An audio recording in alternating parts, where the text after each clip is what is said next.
Boa noite. Boa noite. A Lava Jato investiga suspeita de tráfico de influência no judiciário e ordena buscas e apreensões em endereços de advogados. A PGR prorroga a Força-Tarefa de Curitiba até janeiro do ano que vem. A Câmara de Comércio Exterior zera o imposto de importação do arroz até o fim do ano. A farmacêutica AstraZeneca diz que a pausa anunciada ontem é a segunda nos testes da vacina contra a Covid. O Jornal Nacional está começando.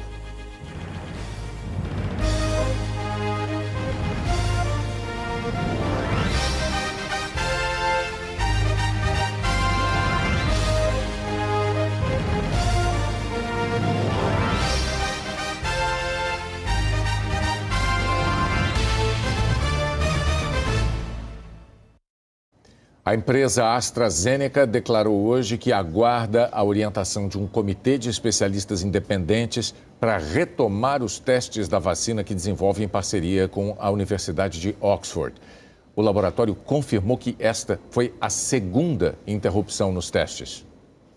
Diante da preocupação que se espalhou pelo mundo, a Universidade de Oxford afirmou: essa é a ação rotineira que deve acontecer sempre que aparecer uma doença potencialmente inexplicada num dos estudos, enquanto ela é investigada, garantindo a integridade dos testes. Em nota, o presidente da AstraZeneca afirmou que a empresa coloca a ciência, a segurança e os interesses da sociedade no coração do trabalho e que essa pausa temporária é a prova viva de que segue esses princípios, enquanto um único evento num dos locais de testes é avaliado por um comitê de especialistas independentes. Ele disse ainda que a farmacêutica aguarda a orientação do comitê para continuar o trabalho para fornecer uma vacina de forma ampla, justa e sem lucro. A pesquisadora da Fundação Oswaldo Cruz, Margarete Dalcomo, conversou ainda ontem com os responsáveis pelo projeto na Inglaterra.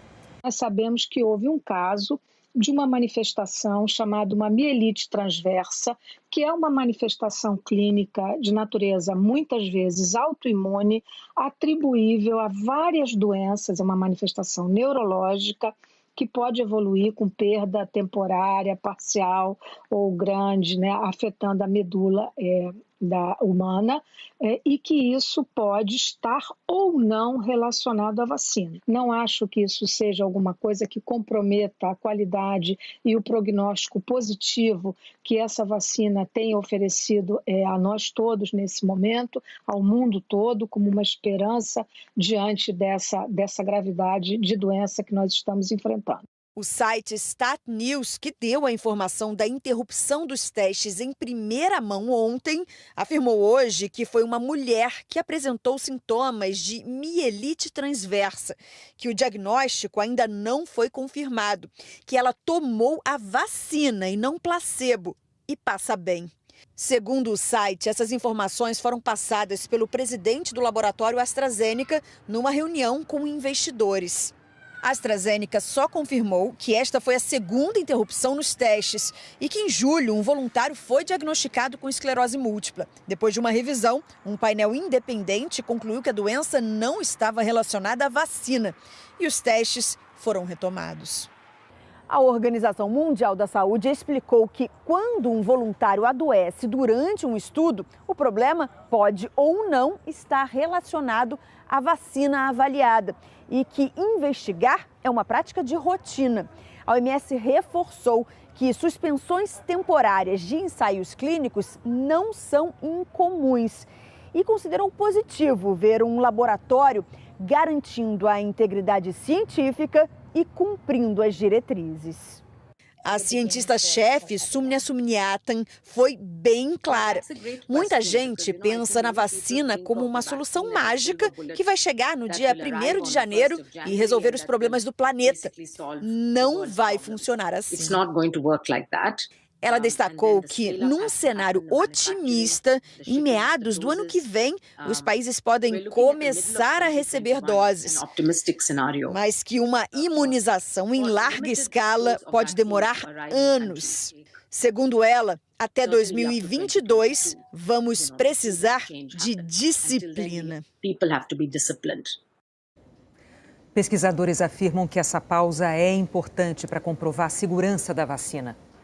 Era melhor que não tivesse acontecido, mas cientistas brasileiros que acompanham o desenvolvimento de vacinas dizem que a suspensão mostra a seriedade dos testes. É um processo necessário e comum. Toda vez que a gente tem um quadro grave relacionado temporalmente com a vacina que está sendo testada, é importante que isso seja investigado para que a gente possa ter certeza que não tem relação com a vacina. É exatamente para saber o que acontece na vida fora dos laboratórios que as vacinas precisam ser testadas em milhares de voluntários. Os efeitos adversos graves e raros, a gente só consegue observar testando muitas pessoas, infelizmente, né? E é por isso que é importante a gente aguardar esses resultados, né? É importante entender que estudos que envolvem 30 mil, 40 mil voluntários, eventualmente, por uma chance, você pode ter um evento raro que ocorra num paciente que está participando do estudo. Isso não necessariamente está ligado à vacina e é preciso investigar. Problemas autoimunes, aqueles em que as células de defesa passam a atacar o próprio corpo, são os efeitos adversos raros e mais graves que podem acontecer num teste de vacina. Mas vírus também causam reações autoimunes. Se essa pessoa que está tendo essa complicação e testar positivo para outro vírus, como, sei lá, herpes, HPV, que pode ser um vírus que desperta esse tipo de resposta, aí começa a se desconfiar que, bom, pode ter sido outra coisa, não necessariamente foi pelo teste que a gente está fazendo. Mas, de novo, se for algo despertado pela vacina, para isso que serve tanta gente sendo testada e a gente deve ver esse tipo de resposta acontecer em outras pessoas. Aqui no Brasil, 4.600 voluntários em São Paulo, Rio de Janeiro e Salvador receberam a vacina e pelo menos 960 já tomaram a segunda dose. A Redditor e a Universidade Federal de São Paulo informaram que até agora nenhum deles apresentou reações adversas fortes. As aplicações foram suspensas, mas como acontece em outros países, os voluntários continuam sendo acompanhados de perto. Órgãos de vigilância e controle do Brasil foram comunicados e estão acompanhando as investigações feitas pelo Comitê Independente de Pesquisadores. Esse comitê independente é obrigação de todos os estudos regulatórios aprovados pela Anvisa e, na verdade, aprovados por qualquer agência reguladora global. O mais importante agora para a gente é saber, esse evento adverso grave foi causado pela vacina ou não? Uma série de fatores pode impactar nessa questão. Por exemplo, o histórico do voluntário, se ele já tinha uma predisposição para um evento adverso grave como esse. Então, tudo isso precisa ser avaliado por esse comitê independente para que o comitê decida esse estudo pode continuar ou não. 9 meses antes do incêndio que matou 10 adolescentes em fevereiro do ano passado, a diretoria do Flamengo tinha sido alertada sobre sérios riscos à segurança nas instalações do centro de treinamento. Documentos em posse da Justiça mostram que, em maio de 2018, o clube foi informado sobre problemas em diversos itens no quadro elétrico atrás do alojamento da base e que a situação era de alta relevância e de grande risco. Segundo a documentação, o clube contratou uma empresa para fazer os reparos e pagou, mas o serviço não foi feito. O presidente do Flamengo na época, Eduardo Bandeira de Mello, alegou não ter tido conhecimento desses e-mails e relatórios sobre a segurança do centro de treinamento. Segundo ele, esse era um assunto resolvido internamente nos escalões mais baixos. A atual diretoria do Flamengo não quis se manifestar. Um incêndio na ilha grega de Lesbos destruiu o maior campo de refugiados da Europa. O local abrigava mais de 12.500 pessoas, quase 5 vezes a capacidade oficial. 35 refugiados estão desaparecidos. Ainda não se sabe se o incêndio foi criminoso. A seguir, a Lava Jato no Rio investiga suspeita de tráfico de influência no judiciário. A Câmara de Comércio Exterior zera o imposto de importação do arroz até o fim do ano.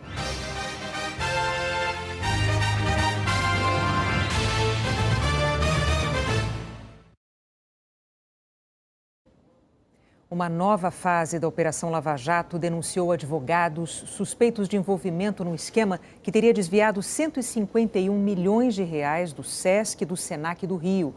Houve buscas em 6 capitais. Na mesma hora, cenas parecidas em 5 estados e no Distrito Federal. O alvo principal das buscas eram escritórios de advocacia, alguns dos mais conhecidos do país. Os agentes estavam em busca de novas provas num esquema que teria desviado mais de 150 milhões de reais do SESC e do SENAC do Rio de Janeiro. Orlando Diniz era o presidente do SESC Rio, do SENAC Rio e da FEComércio no estado. Na delação premiada, ele contou que, para se manter no poder e não ser investigado, contratou dezenas de advogados. Segundo a Lava Jato, os escritórios não prestavam serviços tradicionais de advocacia. As investigações indicam que eles recebiam valores milionários da FEComércio por meio de contratos simulados e notas fiscais falsas. Segundo o Ministério Público, o objetivo dos advogados era atuar nos bastidores, praticando tráfico de influência e conseguindo julgamentos favoráveis a Orlando Diniz, nos órgãos de fiscalização e no Poder Judiciário. A denúncia diz que, de 2012 a 2018, 2 advogados comandavam toda essa estratégia jurídica: Roberto Teixeira e Cristiano Zanin, que defendem o ex-presidente Lula. Segundo as investigações, eles teriam montado o esquema inicial de desvio do dinheiro do SESC e do SENAC do Rio. E como a batalha jurídica para manter Diniz no cargo foi ficando mais intensa, os 2 advogados passaram também a indicar outros escritórios para fazer parte do esquema. Na delação, Orlando Diniz diz que sentiu naquele momento ter passado de comprador a mercadoria. Segundo ele, em vez de defendê-lo, os advogados criavam a lógica do quanto pior melhor, pois mais contratos iam sendo assinados e os valores iam aumentando. Outro nome entre os denunciados é o do advogado Eduardo Martins, apontado pelos procuradores como mais um dos integrantes do núcleo duro da organização. Segundo a Lava Jato, o papel do escritório dele também seria o de vender facilidades em tribunais superiores. Eduardo Martins é filho do presidente do Superior Tribunal de Justiça, ministro Humberto Martins. Os investigadores afirmam que o escritório de Eduardo Martins recebeu 82 milhões de reais do esquema, sendo o restante dos 150 milhões fragmentados entre os demais advogados denunciados. Um dos escritórios contratados foi o de Ana Basílio, que defende o governador afastado do Rio, Wilson Witzel. Segundo os procuradores, sob o mesmo pretexto de influência em decisões dos tribunais, a advogada aderiu ao núcleo duro da organização criminosa. O esquema de desvio de verbas do SESC e do SENAC do Rio pode ter chegado a um total ainda maior do que o mencionado na denúncia. A Lava Jato agora investiga a movimentação de mais 204 milhões de reais. E para isso foram feitas as buscas de hoje. Nessas novas investigações, a polícia esteve hoje na casa de Frederic Wassef, o ex-advogado da família Bolsonaro. Wassef não foi denunciado. O Ministério Público Federal diz que ele recebia da FEComércio por meio de outro escritório de São Paulo, o Eluf e Santos Sociedade de Advogados, que não teria informado qualquer atividade profissional lícita prestada à FEComércio.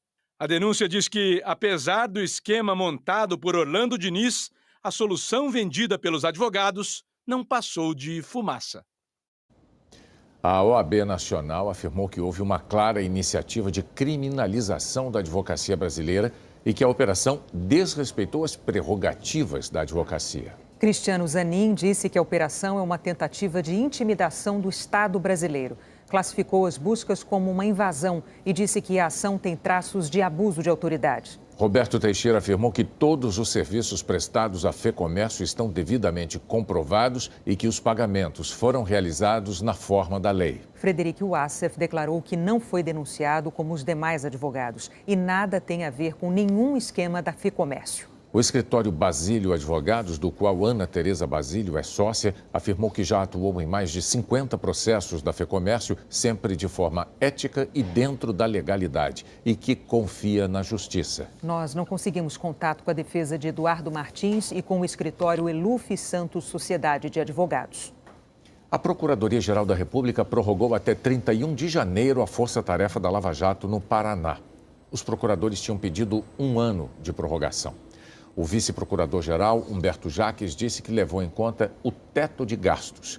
Ele criticou o atual modelo de trabalho das forças-tarefa e afirmou que o fato de o dinheiro de corrupção recuperado pela Lava Jato ser maior que as despesas não serve de justificativa para o aumento da estrutura das forças-tarefa.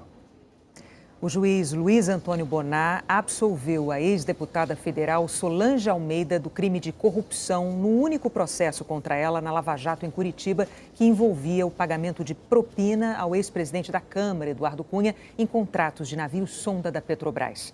A absolvição de Solange Almeida foi por falta de provas. No mesmo processo, Cunha foi condenado a 15 anos e 11 meses de prisão por corrupção e lavagem de dinheiro. Foi a segunda condenação dele na Justiça Federal do Paraná. A defesa vai recorrer. Por causa da pandemia, Eduardo Cunha cumpre pena em casa com tornozeleira. O ex-médico Roger Abdelmaci foi levado hoje do presídio de Tremembé para um hospital penitenciário em São Paulo. O ministro do STF, Ricardo Lewandowski, atendeu a um pedido da defesa. O ex-médico Abdelmaci era um dos especialistas em reprodução humana mais conhecidos do Brasil e foi condenado a 173 anos de prisão por estuprar dezenas de pacientes. O presidente do Supremo Tribunal Federal, Dias Toffoli, recebeu várias homenagens hoje. Amanhã termina o mandato dele no comando da corte. As primeiras homenagens foram no Congresso. O presidente do STF recebeu a medalha da Ordem ao Mérito do Congresso Nacional, a maior honraria do Poder Legislativo. O presidente da Câmara elogiou o presidente do Supremo, ressaltando o diálogo com outros poderes e a defesa das instituições. A principal marca de sua gestão, contudo, presidente Toffoli, é para mim o compromisso com o Estado democrático de direito, com a Constituição e a democracia, a coragem e a altivez para defender as instituições daqueles que, abusando de seus direitos, procuram não criticar, mas constranger, ameaçar e, por fim, calar os poderes da República. O presidente do Senado diz que Dias Toffoli é um guardião da Constituição e citou o inquérito que investiga as fake news e ameaças feitas a ministros do Supremo. O diálogo constante foi uma marca registrada desta presidência, que sustentou com o Legislativo e com o Executivo e contribuiu para a reafirmação de direitos e garantias fundamentais e, principalmente, para a permanência e a consolidação do Estado democrático de direito. Deputados e líderes de partidos também homenagearam o presidente do Supremo. Dias Toffoli agradeceu e reforçou a importância da defesa da democracia e da independência dos poderes. À tarde, Toffoli recebeu homenagens em sua última sessão como presidente do STF. O ministro Alexandre de Moraes estava discursando quando o presidente Jair Bolsonaro chegou para prestigiar a despedida. Moraes lembrou a atuação de Toffoli em defesa do STF. Citou o episódio em que apoiadores de Bolsonaro foram ao Supremo com tochas e máscaras brancas. Vossa Excelência será lembrado na história como aquele que garantiu, nos momentos de agressão ao Supremo Tribunal Federal, no momento que tochas e rojões eram jogados no Supremo Tribunal Federal, garantiu os instrumentos necessários para que isso cessasse e a harmonia entre os poderes permanecesse. Vossa Excelência sempre tem a coragem do diálogo com os demais poderes, porque a Constituição assim determina. A harmonia não afasta a independência entre os poderes. O ministro Luiz Fux, que assume o Supremo amanhã, destacou a amizade com Toffoli. Vossa Excelência sinta o que eu sinto no meu órgão de fé por Vossa Excelência, a minha admiração e meus olhos não traem quando nós nos dizemos amigos. Muito obrigado por tudo, presidente. Toffoli chamou Bolsonaro para sentar ao lado dele no plenário. Bolsonaro elogiou a capacidade de diálogo institucional de Toffoli. Dizer que a harmonia, o diálogo, o entendimento em momentos difíceis, apesar de ser bem mais novo do que eu. Isso foi muito importante para o destino do nosso Brasil. Dizer-lhe que em muitos momentos, quando o chefe do Executivo procurou o Supremo Tribunal Federal, por muitas vezes, em decisões monocráticas, Vossa Excelência muito bem nos atendeu. Em outros momentos, até nos surpreendeu com a sua capacidade de se antecipar a problemas e já apresentar a solução antes mesmo que o procurássemos. No fim, Toffoli, assim como fez no Congresso, destacou a independência entre os poderes e a importância do judiciário na defesa da democracia. Vivemos sob os espectros da desinformação e das notícias fraudulentas, no rastro das quais vieram as tentativas de disseminar o ódio, a intolerância e o medo na sociedade. E ataque a todas as instituições. Ataque a todas as instituições. Rechaçamos os ataques desferidos sem descurar do enfrentamento da pandemia que castiga o país. Às tentativas de fazer ecoar discursos totalitários, respondemos com ampla afirmação das liberdades. Repudiamos o ódio e a intolerância, pugnando sempre pelo debate plural, construtivo e transformador. O nível de amadurecimento e de fortalecimento atingido pela nossa democracia é o maior legado que nossa geração pode deixar para as futuras gerações. A posse do ministro Luiz Fux vai ser amanhã à tarde. Por causa da pandemia, a cerimônia vai ter restrições e apenas 1/5 do plenário vai ser ocupado com convidados. Fux ficará na presidência do STF até setembro de 2022.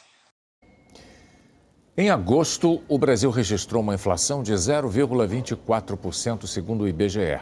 As principais influências foram da gasolina e dos alimentos. Em 12 meses, o IPCA acumula 2,44%. A Câmara de Comércio Exterior do Governo Federal decidiu zerar o imposto de importação sobre o arroz para tentar reduzir o preço para o consumidor. A alíquota de importação cai de 12% para 0%, restrita a 400 mil toneladas vindas de fora do Mercosul. Além do arroz, subiram também os preços do feijão, do leite, do óleo de soja. A cesta básica ficou mais cara. Um dos motivos é o dólar em alta, que torna o produto brasileiro mais barato lá fora. As exportações aumentam. O secretário de Política Econômica também considera que a injeção de dinheiro na economia com o auxílio emergencial aumentou a procura por esses alimentos. Você tem agora uma transferência de bilhões de reais que foram para famílias pobres, que começaram a usar esses recursos para comprar mais alimentos, o que, aliás, é um excelente sinal. Com famílias pobres demandando mais alimentos, o preço de alguns alimentos aumentou. Isso nos faz crer que este problema é localizado e transitório. Então, em breve, a normalidade retorna nesse mercado. Apesar das explicações do próprio governo, a Secretaria Nacional do Consumidor, órgão do Ministério da Justiça, notificou 65 redes de supermercados e cooperativas de produtores. Eles têm 5 dias para explicar o aumento nos preços de itens que compõem a cesta básica. O objetivo é saber se o aumento é abusivo. As multas podem passar de 10 milhões de reais. Depois de uma reunião à tarde com o presidente Jair Bolsonaro e o ministro da Economia, Paulo Guedes, o presidente da Associação Brasileira de Supermercados disse que não se trata de aumento abusivo, mas da lei da oferta e procura. O principal problema está no arroz, um item difícil de substituir. O que tudo indica é que foi exportado, por causa do câmbio alto. E é justificável, né? Os produtores de arroz, por muitos anos, tomaram muito prejuízo. E agora, eles podendo exportar, você tem aí a China fazendo estoque de alimentos. Isso está sendo favorável para a balança comercial brasileira, mas deu um desequilíbrio aqui no prato do brasileiro. E é isso que o governo vai buscar regular através da importação. E nós vamos fazer a nossa parte como sempre fizemos. O ministro da Economia, Paulo Guedes, falou hoje sobre o que chamou de desalinhamento no relacionamento com o presidente da Câmara, Rodrigo Maia. Na semana passada, Maia disse que a equipe da economia tinha sido proibida pelo ministro de falar com ele.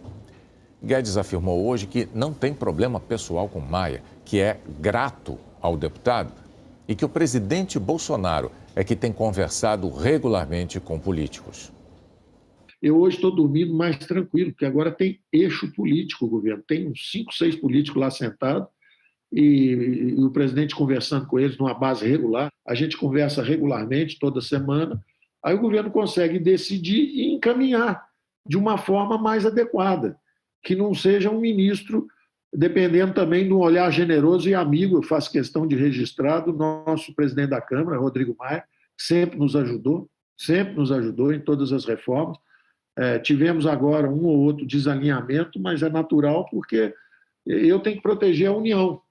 E ele, chegando um pouco mais próximo da reforma tributária, pensando nos governos e nos prefeitos, nos governadores e prefeitos, há um desalinhamento natural. Eu tive que dizer ao presidente da Câmara só o seguinte: olha, eu não posso ficar agora mandando técnicos meus para bolarem uma reforma que está totalmente desalinhada com o que já aconteceu e com o que vai acontecer daqui para frente. Então, o meu recolhimento é só isso, não é nada pessoal. Eu tenho muita gratidão, faço esse agradecimento ao Rodrigo, só que agora eu estou, entre aspas, enquadrado num regime de comunicação política regular.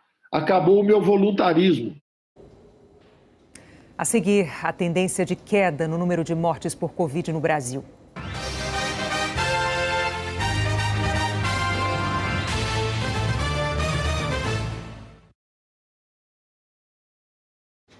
O Brasil registrou mais de 1.100 mortes pela Covid em 24 horas. Mesmo assim, o número de óbitos segue a tendência de queda quando se considera a média móvel. O Márcio Gomes tem os detalhes. Boa noite, Márcio. Oi, Renata Bonner, boa noite a todos. Foram registradas nas últimas 24 horas 1.136 mortes por Covid-19 no Brasil, levando o total de óbitos para 128.653. De ontem para hoje foram registrados 34.208 novos casos da doença e o total de casos hoje, desde o começo da pandemia, está em 4.199.332. Como a gente disse ontem, os números desta quarta-feira são importantes porque, passado o feriado de 7 de setembro, os registros começam a voltar ao ritmo normal. Hoje, a média móvel de mortes ficou em 691 mortes por dia, em média, nos últimos 7 dias, queda de 25% em relação a 14 dias atrás. Continuamos em queda nos óbitos. Agora, a média móvel de casos, que está hoje em 28.273 novos registros da doença por dia, redução de 24% em relação à média móvel de 14 dias atrás. Neste momento em que o Brasil claramente vê reduções em casos e mortes, muita gente pode pensar, vou relaxar, mas os especialistas dizem que tem que ser o contrário. Tem que se reforçar o uso da máscara, lavar as mãos, manter o distanciamento para que essas quedas aqui ocorram com mais velocidade. Vamos ver então a evolução da doença nos estados no nosso mapa. O Ceará é hoje o único estado no grupo de alta nas mortes aqui no Brasil. Ontem o Ceará estava em estabilidade. 8 estados e o Distrito Federal aparecem na estabilidade. São eles Paraná, Rio Grande do Sul, Minas Gerais, Distrito Federal, Mato Grosso do Sul, Mato Grosso, Acre, Pará e Roraima. Rio Grande do Sul, Distrito Federal e Roraima estavam ontem em queda e hoje subiram aqui para a estabilidade. 17 estados estão com redução na média diária de mortes. Santa Catarina, Espírito Santo, São Paulo, Rio de Janeiro, Goiás, Amazonas, Amapá, Rondônia, Tocantins. E os estados agora do Nordeste, quase todos menos o Ceará. Alagoas, Bahia, Maranhão, Paraíba, Pernambuco, Piauí, Rio Grande do Norte e Sergipe. O Amazonas estava no grupo de alta nos últimos dias, fazendo uma recontagem dos óbitos. Hoje essa recontagem teria acabado e o estado veio aqui para o grupo de queda. Os estados do Piauí e Maranhão não divulgaram seus dados até às 8 horas da noite, por isso aparecem no grupo em que estavam ontem a queda. As maiores quedas foram registradas no Rio Grande do Norte e no Amapá. O mapa do seu estado você encontra em g1.com.br/coronavírus. Renata Bonner. Obrigada, Márcio. Todos torcendo para que esses números continuem em queda. E a enfermeira Renata Martins, da cidade paulista de São José dos Campos, fala exatamente sobre a importância de se manter a esperança no tratamento contra a Covid.